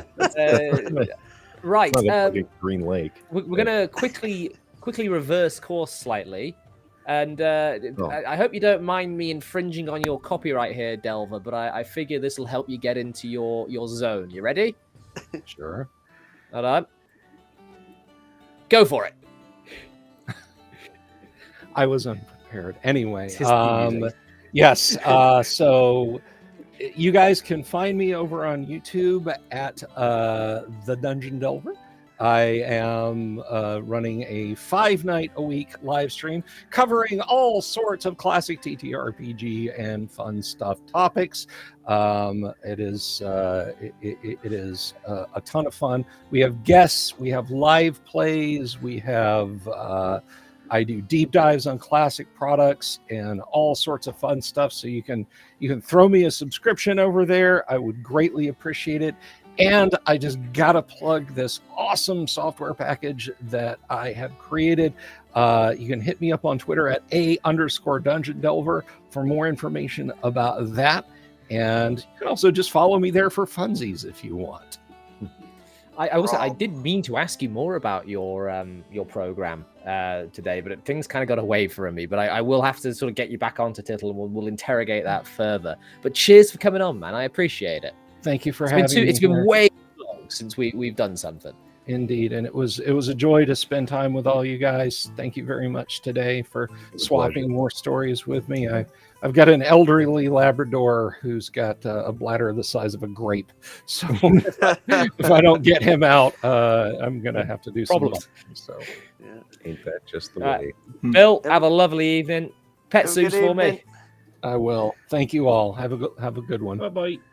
Peace. Right, we're moving along Take care. then to Mr. Dean Hill Jowett, The the most Jack, patient man in the world. I think I need to bail after after yours and Dean's stories. What do you want to plug now? How are you doing for time? Oh, I don't need a plug. I don't need a plug right now. I think all right. I better bail out though. Okay. If you want to bail, you go ahead. I will grab your Twitter at the very least, Mr. Witters. Okay, sir, because you draw pretty pictures, and if you're not going to plug yourself, I demand that someone else. Runesmith, What? plug Witters. He's an incredibly talented artist who does a lot of little sketch doodles. I don't know. He worked on, I think, Volos and Out of the Abyss, if not more. He did all the Demon Lords in 5e. He did a lot of Magic the Gathering stuff. Oh, you did Grozits, didn't you? Oh, I did all the Demon Lords. Yeah. Oh, there you go. Yeah. No, you Yeah. And most importantly, he draws Svarts. draws It's Svart. Svart. He is a Svart. It's actually just like a mech, like in Men in Black, that he's wearing right now. Yeah, just you open up his chest and there's a little Svart in there that just looks soft. Yeah. Less It's pink. been a pleasure. Nice to meet you. It's nice to meet you too. All right. Right. Well, you all have a good evening. We'll get you back on soon, See mate. you around, Richard. Okay, have a good one. See you, Richard. Take care. Right, and sorry about that, Dean. Now, do you want to tell us your funnest DM mistake? It's quite difficult. I've been racking my brains. When you've run games as long as I have, you always make mistakes. A lot of them cringe, and some of them game breaking. But I think the one that I found the most fun, I decided to run 5e for the first time, and we were doing Tyranny of Dragons. We'd prepared everybody. We'd created your mistake, characters. I thought. I'd read the book back and front, and tell me about it. But it's the All first three time of I us was have running gone 5e, so I Tyranny thought of I'd Dragons start with the book. In hindsight, I could have run it better if I'd slotted it in with all my stuff and then changed the adventure completely. and made it more, the cult kind of operate in the background and slowly come to the foreground, and then it's the big reveals, and then you go from there. But I was kind of burnt out at the time. I just wanted something simple, something easy. So first encounter, bunch of kobolds. And I write down their hit points. The combat's going on. All the kobolds are dead apart from this one kobold. And I'm thinking, geez, this kobold's tough. It's got 17 hit points. Kobolds should... And then it occurred to me, I'd written down the armor classes. Simple mistake. And you got the whole party rounding on this one kobold. First fight of the campaign, and this kobold is just standing there. I've had a similar scenario where I had a rat that everyone rolled 4s and 1s on, and he was rolling 20s. So it's just this little mod rat that was pulling ninja moves. Oh, this goes back to vintage Dungeons and Dragons internet, sort of 2007, 2006-ish, where you ever hear the story of Farmer Brown? They're just a commoner with a pitchfork, where all the party goes down in this tavern to a bandit raid, and Farmer Brown just annihilates these bandits with his pitchfork and 4 hit points. I love stuff like that. Yeah. But I managed to hide it. Nothing to see here. I just described it as one of the one of the really tougher kobolds, and they never encountered one again. But it was a fun mistake. That wasn't too bad. Well, so, yeah, I like mine was bad. This is during the Reprobates campaign, Brass. I actually have I don't know if we can see it from here, but I actually have that poster over there was custom made art by one of the players. Of all the adventures they did, because this was during the COVID lockdown. So I was off work for a month before I was recalled, and all I did was right, let's just play D&D. And I gathered some reprobates together, and for a solid month, nearly every day, we played Dungeons and Dragons. And near to the end of that campaign, because I had to go back to work, one of the players, I believe it was Sean, Brad, he goes, "This is too easy." Oh yeah. And they were about to fight a Chimera with, of course, a breath weapon, which then got upped by a dice category and some dice added on. Ooh. Everyone failed the save. Everyone was incinerated. Not me. I had 3 HP remaining. So that was one of those things where I could have just held my hands up and went, that didn't happen. And I changed it back to the old breath weapon. So that was the mistake that sticks with me the most. Simple, effective, everyone's dead bar one. Right, we've got about 15-20 minutes left. I want to get a quick discussion of Untold Destiny in. Was there another question? Was there another question? Oh God. No. Okay. Cool. Stug said if a simulacrum was made of bread, killing it would have turned it into simulacrums. Made me giggle. Maybe that's what you were thinking of. But I did stick it on the screen. Right. Let me change the music. That one, Dancing Girls. Yes. So, very quickly, people that are watching the stream are usually the more core audience than mine. They may have noticed that I've been uploading some quite long sessions of a game called Untold Destiny. Dean here is the creator of Untold Destiny, which is kind of his answer to the 5th edition 2024 D&D with a lot of... I like to describe it, my experience of it is there's a lot of quality of life improvements over 5th, but it maintains a deadly classic sense of the older editions. And we've been having a lot of fun with it. It's very tactical, and it is unlike any other RPG system I have yet played. One of the core mechanics that, just because Brass has been playing, so RuneSmith, one of the core mechanics that I'll explain to you is during character creation, your proficiency stack from proficient, and you can put the more ranks you put into it, you get up to Grandmaster. And that Grandmaster proficiency gives you 3d20s on an attack roll. And and the reason that might sound overpowered, but then every DC, every to hit, so all armor class, all saving throws, it's always 20. Oh. And you're having the same reaction that we kind of had, because Brass was here for the weekend and we were just talking about always being 20. Like, how does that work? And the answer is really well, actually. Yeah, I've never play tested anything like that, so I couldn't speak on the pompousness of it, but it seems functional. I'm a big fan of the 2d6 system. I forget the name of that. The Fate system, where like it's a 10 and a 12. That's fun, but it's a good thing Elder's gone. That would have lost your points. Well, that sounds like a unique shift of just in a I do different have direction. Fate around here somewhere. I'm just a big proprietor of City of Mist, and it uses a similar function with open-ended characters. But anyway, it's unrelated. What I was going to get Dean to do, as you are, let's face it, a very large fish in a very small pond here. I was actually going to invite him now. Dean, elevator pitch, Untold Destiny, go. Okay, it's born from dissatisfaction of where role-playing games were going. This was a couple of years back. The concept of Untold Destiny actually started 10 years ago, but as a science fiction project. And it was on and off. And then I thought 5e, it had a solid framework. When I started playing it, I could adapt it. I thought, yeah, this is probably a great platform to develop the science fiction version of Untold Destiny. Then there was the whole hoo-ha with Wizards. Kyle Brinks said a lot of stuff on a stream, so I took him up on his offer and decided to leave D&D behind.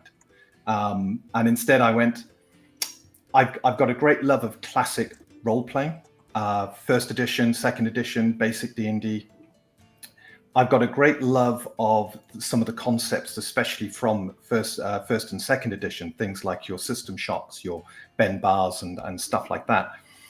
And I also had a real hatred of a couple of things that it's things like the stop-start day. You get a party, they go into a dungeon, they do the first encounter, the warlock now says, right, all my spell slots are gone, I need to rest. So you go back out the dungeon, you rest, you go back in, it's a tougher encounter, the priest uses all their healing, can we go back out and rest? And the day is just constantly stop, start. And the lethality of the systems it was just getting too easy. You took a long rest, everything came back. I wanted something more tangible. I wanted something that was fun to play, but had real risk, had strengths and weaknesses within the characters, had real depth. And with that depth comes immersion. So the character creation process, you're picking a lot of things regarding your heritage of the character, who your family are, what background you are. And when you're doing that, it's painting a picture for you. And you get some conflicts between, like, I'm nomadic, but my family are landowners. So how did that happen? And you can start to build a really interesting. So you can make a contrast between your character's identity and their heritage, like directly. That's exactly what I've done. Absolutely. With my elf wizard. He is from a family of priests and is a heretic. Stibbles, from the family of poop scoopers on a horse farm. And he still scoops poop. Well, his last name is McScooples. It's short for Muck Scooples. In fact, Jack, your elf, you didn't really have an idea of your character when you started character creation. But by the end, you gave me the name, a history, a background, the kind of character, what they were going to be like. And I think that was a lot of that was springboarding out of the material that was available to me as well. Yeah. So the mechanics of the system are quite simple. We're going through the final bit of fine tuning. So we're doing our play tests of mid to high levels, and there's a couple of changes coming through now to take the more maths out of the system and make it a bit more fun. Not that it isn't fun. I mean, it's a game I love to run, and my goal has been to make sure that when I'm running a game, the rules don't get in my way. Even though I've written the rules, I don't want to be referring to rule books. So I wanted the framework that could be easy to adjudicate. And this is where it's the boon and bane system, which we're actually renaming the boon and malice system, because I get confused between boons and banes. They're too similar, and my dyslexia kicks in, and I'm giving someone a boon when they should have a bane. Like and it just doesn't What is a work. boon and a malice? What's the inverse of malicious? So, because it sounds very similar. Yeah. yeah. So it's a penalty Beneficent? or misfortune. Is a malice. It's a Latin term for misfortune, and it's used in financial circles for a financial Nice. penalty. Oh, benevolent and malevolent. So that's what I was it's thinking of. Yeah. And this one system gives you, if you've got a boon, you add a d6. A greater boon, you add a d10. If you've got a malice, it's you subtract a d6, subtract a d10. So all of a sudden, that DC 20 that you're always aiming for can be adjusted up and down with a random dice. And I'm no longer thinking, oh, what DC is this? They're trying to climb down a pit. Jack's about to, his character's going over on a rope. He's trying to lower himself down using athletics. He's not very strong. He's not even trained in athletics. I read books all day. But just trying to go down a rope. Trying to just go down a rope. They didn't even knot the rope.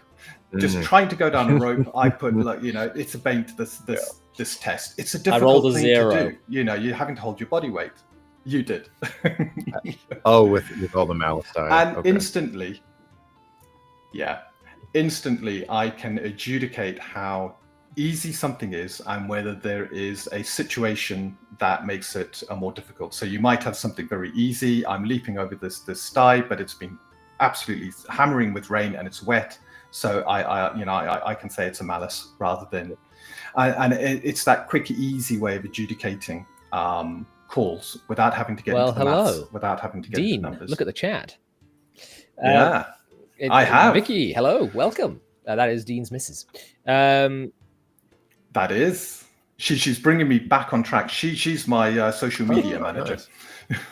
One thing I'd like you to touch a bit more on, Dean, is you sort of kind of went into it, but you didn't actually say what the solution was. You said that the adventuring day was stop-start, right? Yeah. Coming back to that, I wanted a natural flow to the what you were doing. And I decided that the only way you can prevent a stop-start day is your hit points come back, your spell points, we use spell points, they come back, and we use stamina to govern special actions you can do in combat. They all come back at the end of an encounter. Oh. So once you've done, when you go into a combat encounter, you've got everything available. When you leave a combat encounter, it all comes back. The one thing that is permanent is when you drop to 0 hit points, you're now at risk of taking wounds on your character. Your hit points are you're turning a potentially wounding attack into a graze, a bruise, you're rolling through the flames of a fireball. When you've got no more hit points left, okay. Yeah. So now you've got a real problem because your body is being hit hard. You get a system shock saving throw, and if you fail that, you take a wound. 5 wounds, your character's dead. Okay. And wounds don't come back after a rest. So you're having to balance. We go in every encounter we go in with everything available to us, but we still have to get through this combat, and the damage can be spiky. But combat isn't just I roll dice and then I do damage. I wait to see what damage comes back at me. I roll dice. I got a hit. The creature's now dodging out of my way. It gets a dodge better than I've got the hit. That's so I do no thing damage that at all. We should probably touch on is that during the combat, it's not static. Everything has a reaction to it. So if I as my wizard, I've got a shield spell, which like in 5e functions similarly. But all my shield spell does is it allows me to take the parry reaction, which I can do as much as I have stamina to pay for. I can't just do one, I can do multiple. I can do the parry reaction with my spellcraft rather than my parry skill, so to speak. Oh, okay. You can dodge and stuff like that, but he makes it sound as if the way it comes across in the pictures, it's quite easy, but it's really, really easy to very quickly run out of a resource and find yourself in a really tight spot as Brass's during a singular dwarf encounter, found that. makes sense because that's kind of the thing that you need to bring back if you're going to get everything back every fight. Entire that urgency. Yeah. The balancing act isn't can I keep my hit points. The balancing act is can I spread them out over the fight to not take too many wounds, because those wounds stack up penalties which get nasty. And you may as well be dead by the third, I think. No. And of course, in combat, you've got stamina, which is used to dodge, it's used to parry, it's used to do cleave attacks, it's used to use meta magics, so spellcasters use it. I would say stamina is probably the most important resource you have in combat, because when you're brought to 0, you can no longer react. So long as the person attacking you has rolled a 20 or higher, their skill is enough to hit you with whatever they're wielding. If you've got nothing in the tank to defend against that, you stand there and take the hit. So we had let them hit you, Brass. One of the party. Yeah. Well, Brass, it's we've got a brace mechanic as well, and I'm reworking that so that the Wilderland warrior can use it. And that is where I'm going to use my armor and try and absorb. I was looking at that, and only some of it goes through. I was looking at that after that fight, and I was like, oh well, it does specify armor, and I'm here bare chested, so I don't know if I can use that, but. Yeah, that fight was intense. You will be able to with the upcoming changes, nice. and the upcoming changes are just to streamline the combat that much more. But we had one of the characters is Scout went out in one of the combats, didn't retreat back behind their tank, did this great attack, but was in the front. 2 gargoyles either side. The character lost their hit points and took 2 wounds within a space of 1 round, because they weren't the right person. I got some lucky hits. The damage was really spiky. They didn't have the hit points, and now they're in trouble. And all of a sudden, when the session comes out and I get to clip that specific bit through, I'll send it to you. Yeah, give me a bit more active context. Sounds fun. Sorry, Dean. I've been refraining from okay. that's like this, because it is a new idea. I do like sort of the So our tagline is classic roleplay reimagined, because I've taken the classics, I've reimagined. Okay, what if we just get rid of some of the sacred cows? Armor class being one of them. And I'm now reworking armor to just be thematically far better. We had one of our players, his son, has joined the game, and he took the rule book away, managed to create a character with very little help. And once he had done the character, I said, okay, what have you really enjoyed about this? Bearing in mind, the only other game he's played is 5th edition. And he looked at me and went, do you know what? It's buying gear. I got to buy a load of gear. And you've got your 10-foot poles, you've got your bag of ball bearings, which I can't wait for a certain elf to use at some point. You got your caltrops. Ball bearings are a must-have. Looking at, I mean, at the moment we're over 300 pages just in our adventurer's guide, and that doesn't include any artwork, of which I've estimated probably 40 pages of rules and mechanics. The rest of it is just options for the player. And spells and stuff like that. It's very much hero-driven, player-driven roleplay. And with that, I usually go for an hour and a half to 2 hours on this show, which I think is usually about all people can stay sat still for before they need to get up and stretch legs. But guys, do go and check out Session 1. It's up at the moment. Session 2 will be up and available either tomorrow or Friday. And I will clip the interesting bits.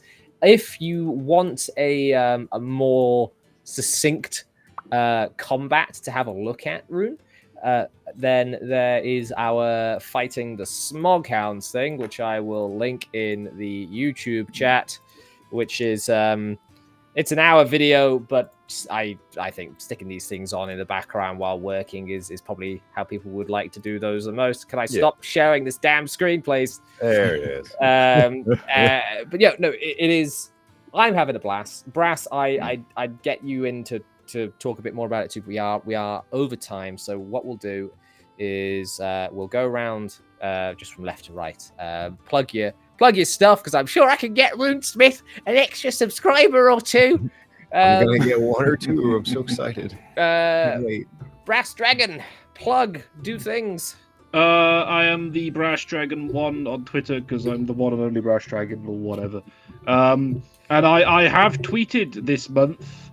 I can't remember what about. I think I retweeted an official D&D thing about their video game, and I was like, I hope this doesn't suck. I mean, sometimes I post interesting stat blocks for monsters, but you know. Look who it is. Variax is the Pathfinder that got effed by the gargoyles. Oh, nice. But no, if only we had some AoE, because just watch the first five seconds of that video I've linked in chat, guys. You'll understand what he's talking about, because I fucked up. Right, Runesmith, do you want to plug your channel, lad? Get some extra subscribers. Believe it or not, it's Runesmith. On YouTube, I make silly videos. I've got a cozy, comfy little backlog right now, so I'm excited for the stuff that I've previewed that's going to release later this month. It's my first 16-minute video in a really long time, and it's revisiting the concept of lich and liches. No, basically lich. Nice. You see, I actually pulled that video up to remind the wife who you were. Who's like, here it is. This is the guy. One of the bigger videos, and it's going to be something akin to a longer look at lich or a long look at lich. And I don't know, it's a lot of fun. I want to do it with orcs and some other stuff that have been around for a long time, that have a long history. On top of that, there's ghostfiregaming.com. It's a publisher team from Australia that I've made 3 books with. That'd be Stibble's Codex, Twisted Taverns. Yeah, they did Grim Hollow as a super fun book that actually allowed me to make Stibbles, because I promoted it really well. There's that. Then there's the Seeker's Guide to Twisted Taverns and Sunken Isles. Yeah, that's the triage of books that I've written, and hopefully I'll get to do another Stibbles thing. But that's just about it. We also made a board game that I think you can pre-release now, or pre-order. Companion Quest. It's a Stibbles board game, you say? Yeah. Another one for my collection. All 4 copies are over there, but that is Companion Quest. It's been a lot of fun. It's been reworked 75 times over the course of the year and a half that we've been making it. Something Dean can relate to. Yeah. It is it's always been a lot of fun in every iteration that we've been able to push through, and working with Mark McIntyre, who's the lead developer, has just been an absolute joy. And that's about it. That's all I got to plug.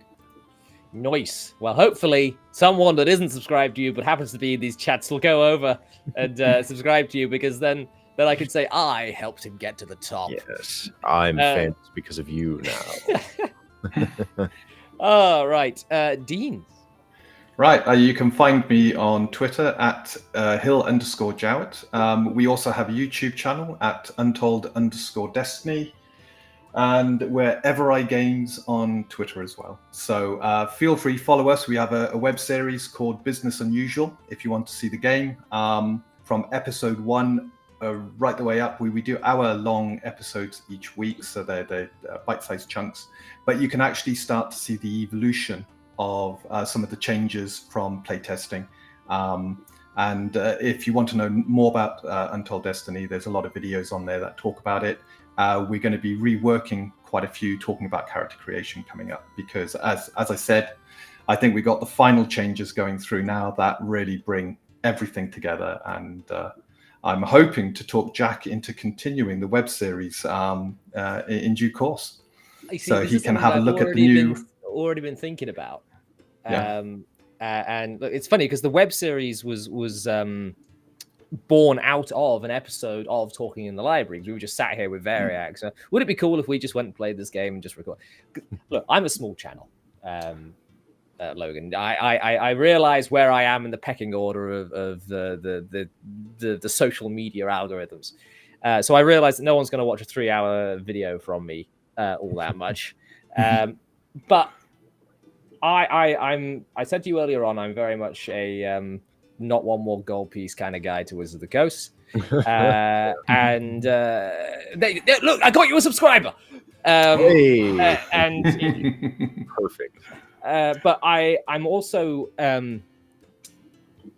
I have been critical of certain cultural trends within the gaming space, and I find that the best way to promote that which you think is good is not to tear down what you think is bad too much, but to promote. You appreciate what has flaws because that's the basis of what you are building. Exactly. So I've got a lot of criticisms, for example, of 2024 and 5e. I play 5e a lot, at least twice a week. But my mission, especially with Tittle, is bringing people together. Sorry, Dean, I've stolen your outro. No, it's okay. Is to bring people together in such a way as to promote some of the smaller guys to every now and again some of the bigger guys that come on. And I find that there's I'm boring you, I know, but there's there's a lot of really talented, bright minds sort of swimming below in the depths, which are eventually going to make their way up, I think. No, I was here for like the 5 years ago when the D&D YouTube space was kicking off. And we've entered, at the very least, like we're popping off in the second phase. I feel like Pointy Hat has replaced me in the video style, and I'm a big fan of him. He's one of my close. I like him as well.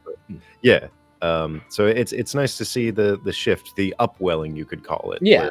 Everything is brought to the top and new life is formed. So, it's always nice to talk to smaller creators, regardless of whether or not they suddenly pop off in any measure of success is so relative. It's such a silly thing, but it's nice to talk to people in the space. That's what at the end of the day, I started this for fun, and now I'm kind of doing it to kind of help pay a couple bills. But the main achievement of this, I think, so far has been the birth of the Untold Destiny web series. I would love to continue that, Dean, and perhaps if we can get a couple guest stars in every now and again to come and play an NPC, that'd be fantastic. character. You never know. Rune Smith might want to do something like that. You might be interested, but don't tell him I said that. I mean, this is basically where we're going to end the stream because we've gone a couple minutes over. Modwife is nodding off because it's past 11 p.m. here. But no, thank you very much for coming on, gentlemen. Brass, Dean, I shall see you on Monday. Logan, I have to set up another date for you with Harmony Ginger. I appreciate you being here, sir.